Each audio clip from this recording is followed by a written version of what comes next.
Krishna. Welcome back to the Sirita Bhagavad Gita discussion. So today we shall be discussing text 13th and 14th from the 12th chapter of Bhagavad Gita. Om Jnanatimirandasya Jnananjana Chakshurunmilitam Yena Tasmai Shri Gurave Namaha. Vanchakalpatarubhyascha Kripa Sindhubhya eva cha Patitanam Pavanebhyo Vaishnavebhyo Namo Namaha.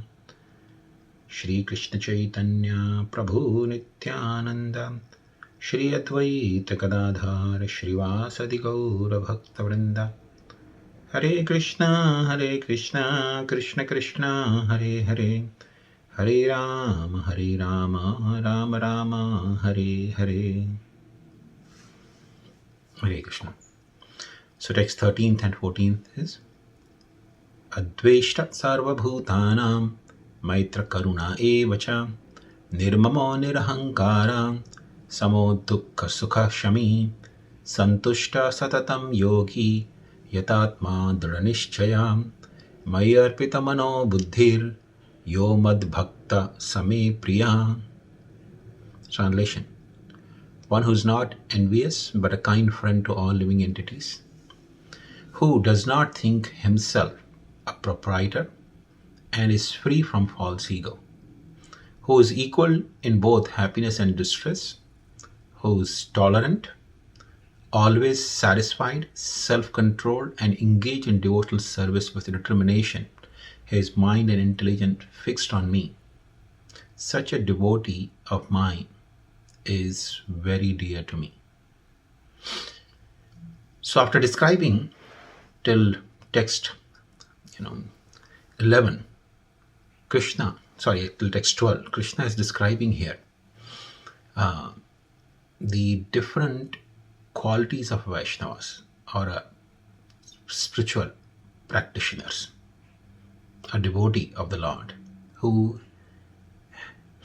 is fully dedicated in devotional service to the lotus feet of the Lord. So these are the qualities which a devotee develops. There are total 31 qualities Krishna describes from text 13 to the end of the chapter. So let's look into what qualities Krishna is describing in these two verses. So first and foremost, he says Adveshta. Adveshta means one who's not envious. Naturally, a person in Krishna consciousness or a person who is trying to attain perfection in his spiritual life becomes naturally non-inimical. Envy is one of the element which arises due to competitive nature for sense enjoyment. Wherever there is competition between people for enjoyment, to attain more and more enjoyment in this world, that naturally gives birth to enviousness. A devotee is free from this element of envy. He's kind. He's kind to all. And friend to all living entities. Maitra, friendly to all. Karuna, he's very kind to everyone. And he does not think himself as a proprietor. So, Nirmama. Nirmama means free from proprietorship. So, a devotee or a person who is practicing Krishna consciousness is naturally kind and friend to all the living entities. Because such a person is free from proprietorship. Proprietorship means things in this world, something that are in my possession, they belong to me. I am their proprietor. And that mentality generally brings the mentality of enjoyment. If something belongs to me, then it's meant for my enjoyment. So, and that enjoyment definitely leads to enviousness to others.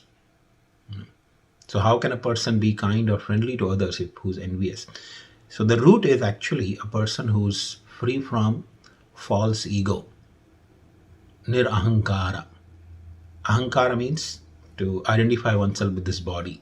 false identification with the body that leads to thinking a person himself to be a proprietor, enjoyer, and naturally inimical towards others. So a devotee is free from nirmama, nirahankar, he's free from the proprietorship, sense of proprietorship, and he's free from ahankar, the false ego, the false identification with the body as the self. And he is equal in both happiness and distress. So this is also actually one of the great virtue, to be equiposed in happiness and distress. Because in this world, generally people become very much elated and happy when they're the cause of some happiness. And little disturbance, they become very much unhappy. But a devotee whose equiposed in happiness and distress means whether happiness or distress, he goes on with his practice of duties in Krishna consciousness. And in the next verse, Krishna says, always satisfied. So, the person who is in Krishna consciousness is santushta. Santushta means always satisfied. A person who understands that we are only temporarily visiting this world. We are here in this world, and everything that has been given or allotted to us is only a temporary situation. We are not proprietor, we are not enjoyer of anything. We are simply a cooperator. Krishna has given, or the Lord has made arrangement for us to possess certain things to be utilized in his service. That person naturally becomes santushta. The proverb in English says, if you are not happy with what you have, you can never be happy no matter what you have. So the santushta, being satisfied, is a quality which does not depend on possessing something. Some people, for example, some may think, oh, if I have only certain amount of wealth or certain amount of bank balance, then I'll be satisfied. But rest assured, there are people in this world who may already have that target or even more than that. If you ask them, are you satisfied? They are not. So satisfaction doesn't lie in possessing something. The satisfaction is the virtue which a person naturally develops by the dint of practicing Krishna consciousness. A person who becomes pure devotee of the Lord naturally is satisfied, santushta. Always satisfied. Yogi, he's always engaged in devotional service. No. So yogi also means a person who controls or self-restrained. And a person in Krishna consciousness is naturally self-controlled. Self-control means a person has control over his senses, does not indulge in unnecessary sense enjoyment, and engage in devotional service with determination. Determination is another virtue which results directly from self-control. Srila Prabhupada actually makes a beautiful statement. Sometimes he says, determination, lack of determination is due to excess indulgence in sex life. So determination is directly connected with sex life.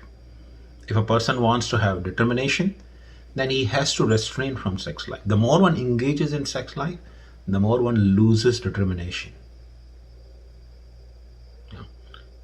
And last but not the least, Krishna says, mind and intelligence fixed on me. So, person who possesses these virtues, Krishna says, such a devotee of mine is very dear to me. So naturally, the development of these virtues makes a person very dear to Krishna.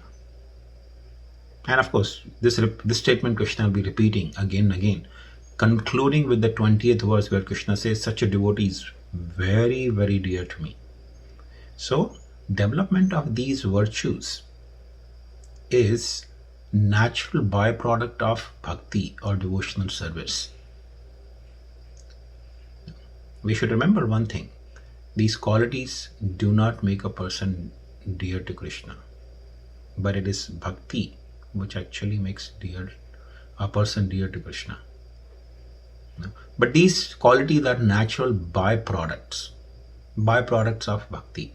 As Srimad Bhagavatam explains, yasyasti bhakti bhagavata akinchana sarvair gunair tatra samasita sura hara abhaktasya kuto mahadguna manorathena sati dhavato bahi. A person who's in devotional service naturally develops all godly qualities, as Krishna is describing in these verses of Bhagavad Gita. A person naturally develops these qualities if he's practicing devotional service. But if a person is not practicing devotional service, that person cannot possess any good qualities, because his manifestation of good qualities in such a person is only his mental speculation. In the sense that person is under the control of his whimsical mind. His mind says to be good, then he exhibits the good quality. When his mind goes out of control, he becomes very bad.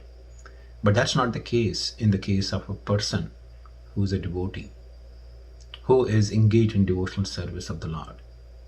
Because that person always exhibits these qualities. Especially a pure devotee of the Lord does exhibits all these qualities. So this is sum and substance of these two verses. Thank you very much. Hare Krishna.